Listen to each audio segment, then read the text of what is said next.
Good evening and welcome to PTA financial. आज है 24 नवंबर 2024 Sunday का दिन। आइए देखते हैं, पहले स्टार्ट करते हैं ग्लोबल मार्केट से और जो लास्ट क्लोजिंग है पहले वो देख लेते हैं और फिर आगे बात किया जाएगा।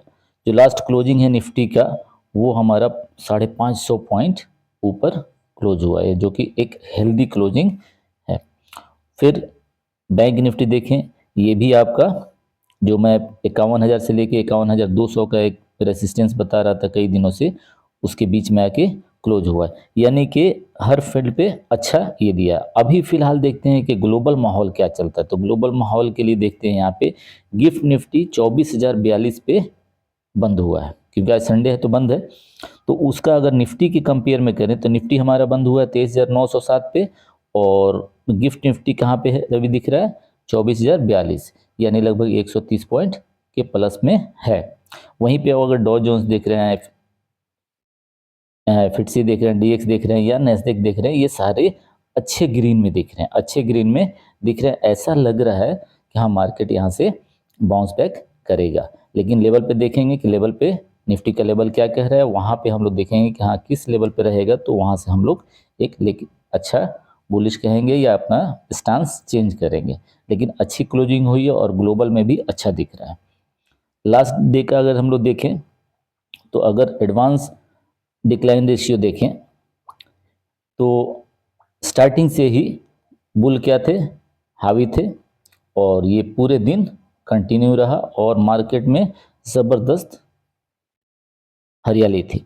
अगर हम एडवांस डिक्लाइन की बात करें तो 1728 स्टॉक्स एडवांस कर रहे थे और उसके अगेंस्ट में सिर्फ 727 स्टॉक डिक्लाइन कर रहे थे। ये बताता है कि हाँ भाई अच्छे खासे स्टॉक्स में बाइंग चल रही थी। अभी यहाँ पे अब हम लोग देखेंगे कि निफ्टी क्या कह रहा है। निफ्टी का चार्ट देखते हैं और निफ्टी में मैंने यहाँ डेली का टाइम फ्रेम लगाया हुआ है। निफ्टी में जो हम लोग देख रहे हैं, जो हमारा एक इम्पोर्टेंट सपोर्ट था 23,750 से लेके 23,800, तो उसको कन्विंसली निफ्टी ने ब्रेक किया और उसके ऊपर सस्टेन भी किया, ये कि ये एक पॉजिटिव साइन है। दूसरा एक और चीज़ मैं दिखाना चाहता हूँ आप लोगों को कि यहाँ पे ये जो 4-5 कैंडल है, ये जो रेड कैंडल है 5 कैंडल, यानी कि 5 दिन का जो सेलिंग प्रेशर था वो एक ही दिन में ये कैंडल सारे के सारे सेलिंग प्रेशर को ये कैंडल एब्जॉर्ब कर लिया। तो ये भी एक पॉजिटिव साइन है। लेकिन अभी हम लोगों को अभी ये देखना है कि ये जो 750-800 का जो इम्पोर्टेंट सपोर्ट था, सॉरी रेसिस्टेंस पहले था, मैं इस लाइन की बात कर रहा हूँ, तो यहाँ पे इसके ऊपर सस्टेन करना ज़रूरी है। क्लोजिंग तो इसके ऊपर हुआ है, जो कि बहुत ही अच्छी बात है। अब सस्टेन करना भी ज़रूरी है। अब नेक्स्ट हमारा मूव क्या हो सकता है, तो नेक्स्ट जो हमारा मूव होगा तो वहाँ पे देखें, यहाँ पे मैंने 24,000 का एक साइकोलॉजिकल लेवल है। 24,000 एक इम्पॉर्टेंट लेवल नहीं है, स्ट्रॉन्ग लेवल नहीं है, लेकिन साइकोलॉजिकल लेवल है, तो उस पर एक रुकावट बन सकता है। लेकिन जो एक्चुअल इसका ये होगा, मैं यहाँ पे ये वाले लेवल यानी कि 24,200 24,225 के बीच में ये लेवल है। तो अगर ये 24,000 तोड़ा तो फिर हम लोगों को ये अप साइड में 200 पॉइंट देखने को मिल सकते हैं। रीज़न बहुत सारे हैं, आगे देखेंगे, ठीक है। अगर नीचे की बात करें तो नीचे में अगर फिर वापस कहीं इसके नीचे आ जाता है, इसके वापस इसके नीचे, सॉरी यहाँ पे इस लेवल पे, यानी 23,800 अगर इसके नीचे आता है तो फिर वापस ये नीचे की तरफ आ जाएगा। तो ध्यान रखना है, लेकिन स्टांस यहाँ से बियरिश नहीं रखिएगा। ज़्यादा चांस है कि गैप अप खुलेगा कल, ज़्यादा चांस है कि गैप अप खुलेगा, तो फ़ौरन इंटर नहीं करना है। अगर बहुत बड़ा गैप खुलता है ना, 100-150 का अगर खुलता है तो वेट कीजिएगा थोड़ा सा नीचे आने के लिए, और नीचे आकर रिवर्सल दे, तब वहाँ से वो राइट टाइम की एंट्री होती है। इसी तरह आते हैं बैंक निफ्टी की बात करते हैं। तो बैंक निफ्टी में भी बहुत अच्छा, जो हम लोग बहुत दिन से बात कर रहे थे 51,000 51,200 51,000 51,200 अभी आ गया। बैंक निफ्टी भी नहीं बहुत अच्छा क्लोजिंग दिया है, एक बार 51,200 के ऊपर जरूर गया था। कितना हाई लगाया है मैं प्रिसाइजली बता दूं आपको, 51,271 वहाँ गया था, बट क्लोजिंग इसकी हुई है 51,135 पे हुई है, जिसको एक हेल्दी क्लोजिंग माना जाता है। अब यहाँ से अब मुझे लग रहा है कि कल अगर 51,200 के ऊपर कुछ देर ये यहाँ पे अगर ऐसे से गैप अप खुल कर थोड़ा देर रुकता है तो फिर यहाँ से ऐसे पॉसिबल है, फिर पॉसिबल ऊपर के लाइन पे। अब एक ही बार यहाँ से लेके 52,500 नहीं जाएगा, आपको स्टेप बाय स्टेप चलना पड़ेगा। जो पहला ये होगा ना 51,500 से 600 है, उसके बाद फिर 52,000 जब क्रॉस करेगा फिर उसके बाद हम तीसरा वो लेवल हमारा 52,500 का होगा। तो यहाँ से थोड़ा देर रुकने दीजिएगा, ज़्यादा चांस है गैप अप खुलेगा। गैप अप खुलेगा तो हम वेट करेंगे, नीचे आने देंगे, और नीचे से अगर रिवर्सल कोई मिलता है, कंफर्मेशन देता है, तो हम काम करेंगे। ठीक है, घबरा के कॉल या पुट बाई करने में फंसने के चांसेस बहुत ज़्यादा है, तो इसलिए पहले थोड़ा सा वेट कर लीजिएगा, मार्केट को सेटल होने दीजिएगा। एक बार सेटल हो जाता है, कोई प्राइस एक्शन बनाता है, कंफर्मेशन देता है, तब वहाँ से आप अपने अकॉर्डिंग जैसा आपको मुनासिब लगे आप ट्रेड ले सकते हैं। मेरे हिसाब से आपको थोड़ा देर रुकना चाहिए। अब आते हैं यहाँ पे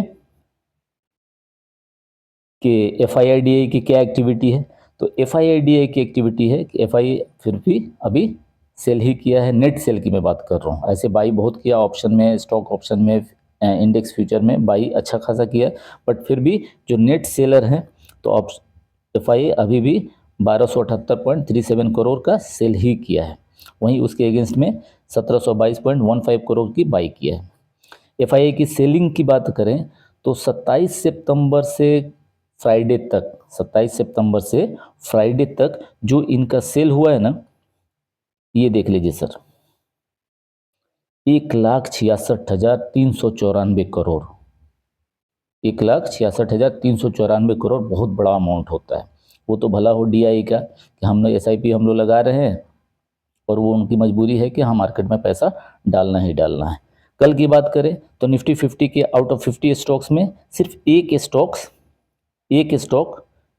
डिक्लाइन कर रहे थे, 49 स्टॉक आपका एडवांस कर रहे थे, जो कि शो कर रहा था कि हाँ कितनी पॉजिटिवनेस है मार्केट में।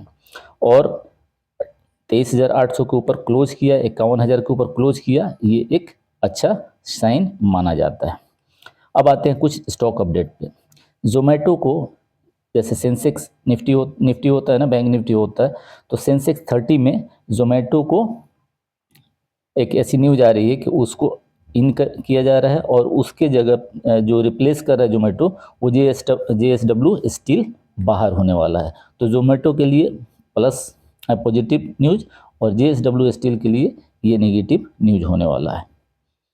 पेटीएम के बारे में मैंने लास्ट वीक ही बताया था, फिर यहाँ पे ये है कि हाँ भाई वो इंटरनेशनल बिजनेस मॉडल में यानी UPI सर्विस शुरू करने वाला, जो कि इनका एक अच्छा खासा पॉजिटिव न्यूज है। RVNL को ऑर्डर तो मिलते रहते हैं भाई, हर 1-2 दिन के बाद RVNL को ऑर्डर मिलता है। प्लस RVNL का अगर आप चार्ट स्टडी करेंगे तो अच्छा खासा 600 से वो गिर के 400 के आसपास आ गया, मतलब अच्छा खासा करेक्ट हुआ है। अब जिनका व्यू बड़ा है, लंबा है, तो ये अच्छा वैल्यू ऑफर कर रहा है। लेकिन अगर आपको इन्वेस्ट करना है तो आप ज़रूर अपना ड्यू रिसर्च कर लेंगे और अपने फाइनेंशियल एडवाइज़र की सलाह ज़रूर ले लीजिएगा।